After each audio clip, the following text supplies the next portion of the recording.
It's not easy to deal with people who may not be your family members.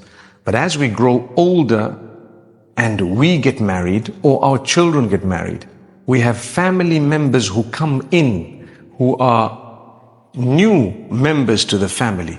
We welcome them, and even prior to welcoming them, we were showing their family the good side of our family in order for them to accept the proposal or to let this marriage happen.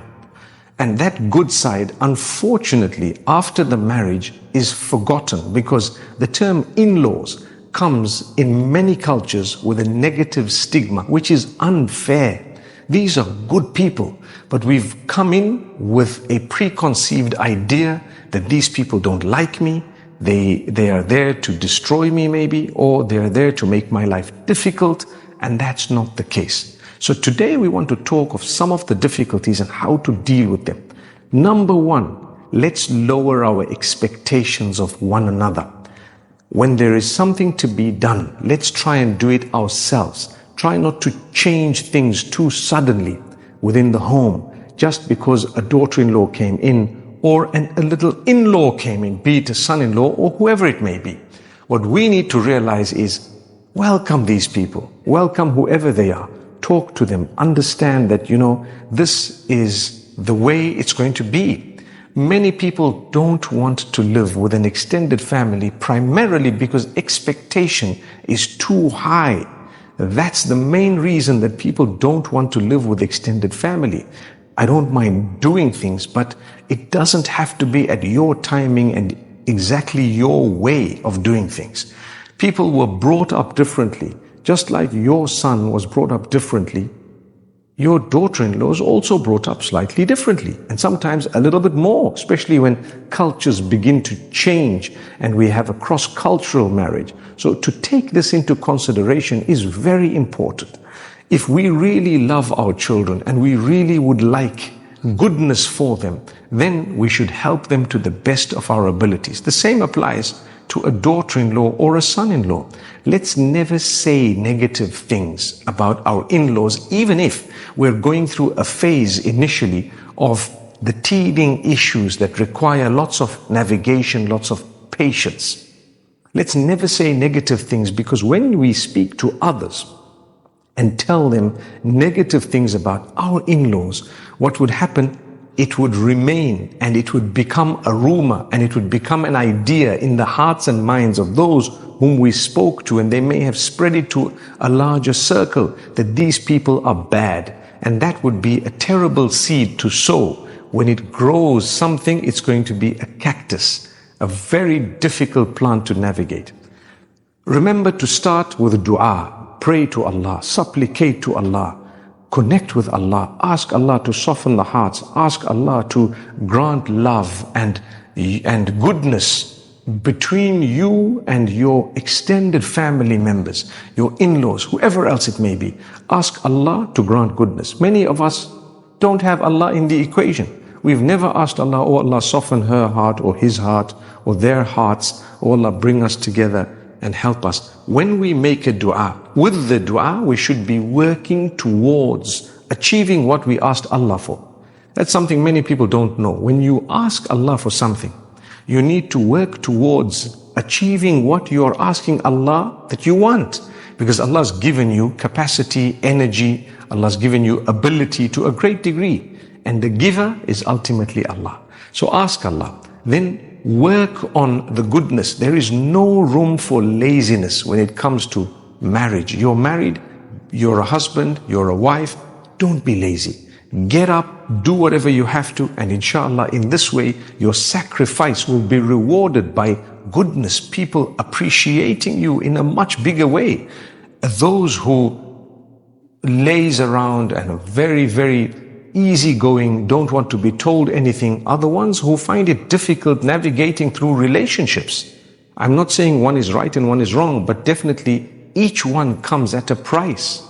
But if we're going to get up and we're going to do whatever we have to, fight the laziness, build a routine to the best of our abilities, then inshallah people begin to appreciate us. We see the light, we get into this beautiful routine. Some people say, I go to the gym every day for half an hour. MashaAllah, it's amazing. It's a beautiful habit.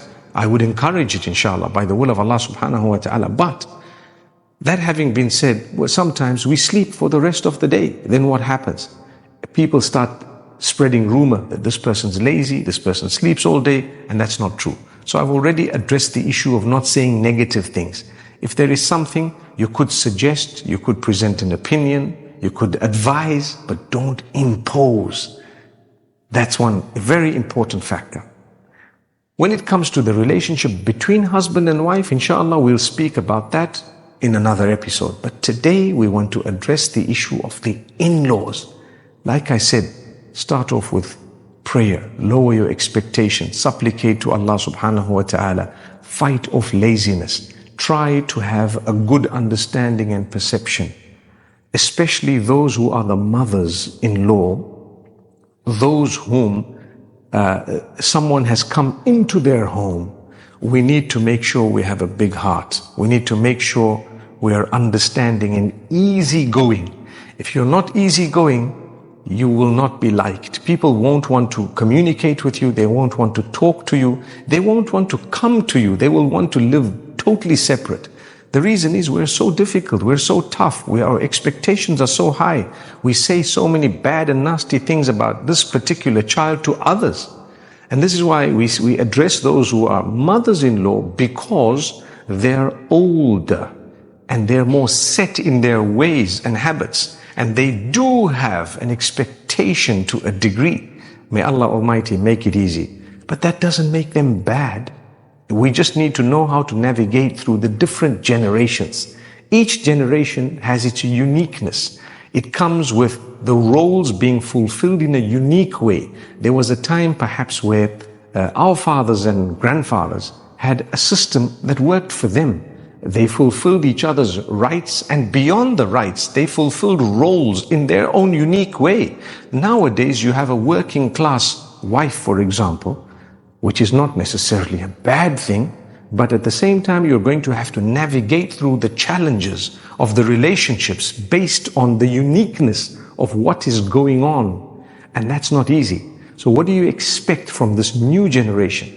It's something different. It's something that might not be in sync with your thinking. And you have to realize this. Similarly, for the young ones who've just gotten together in marriage, or you are a couple living with your extended family or interacting with them, you need to learn how to communicate with them. They're different. Offer them respect and kindness. One thing, don't scream and yell, and don't use abusive words. Don't say nasty things about them behind their backs to others. All of these things have negative effects on your relationship. So we need to go easy on each other, say good things, work hard, inshallah, try and offer respect and kindness. The worst thing to do is to swear. The worst thing is to scream and yell at one another. That is something that will destroy the relationship. Let's understand we're different, we've come from different backgrounds. We will offer each other some advice, some opinions, some ideas, but we will let them navigate through the challenges of their life, inshallah, in their own unique way. Similarly, whether they live with you or they don't live with you is something that should not be an issue. Many people say, well, I need someone to look after me and to take care of me. Well, then you need a caregiver or a helping hand. If your daughter-in-law does it for you, alhamdulillah, you are fortunate, but it's not a duty. And therefore, we need to make sure we realize that we cannot impose that. You cannot look for someone thinking, I'm looking for a helper. Imagine. What was that all about? May Allah Almighty grant us goodness in our relationships. I hope these few words can help us deal with some of the difficulties that we face in these situations and scenarios. Remember, be charitable, and charity begins at home. You say a kind word, say it to those whom you live with, those who are connected to those whom you love. Because you love someone in a different way when they're your parent, and you love someone in a different way when they're your spouse. The fact that your son or your daughter is fulfilling the rights of his or her spouse is something that should make you happy, not sad.